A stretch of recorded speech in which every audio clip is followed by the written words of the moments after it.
আমি কাইয়ুম হালদার।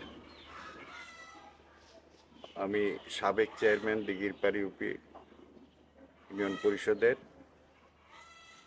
বর্তমানে আমি দিঘিরপাড় ইউনিয়ন আওয়ামী লীগের সভাপতি এবং এই উপনির্বাচনের পদপ্রার্থী। ইউনিয়নকে ঘিরে আপনার কি পরিকল্পনা?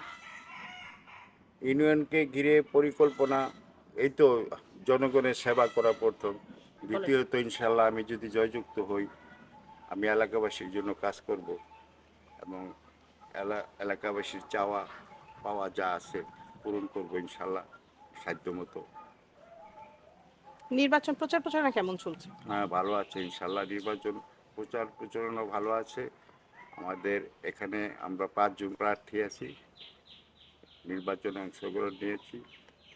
তবে ইনশাল্লাহ আমরা এখানে সুন্দরভাবে 5 জন প্রার্থী সাধারণ ভোটারের কাছে যাচ্ছি, ভোট চাচ্ছি। আমাদের এখানে পরিবেশ খুবই সুন্দর। আমার প্রতীক হচ্ছে মোটর সাইকেল।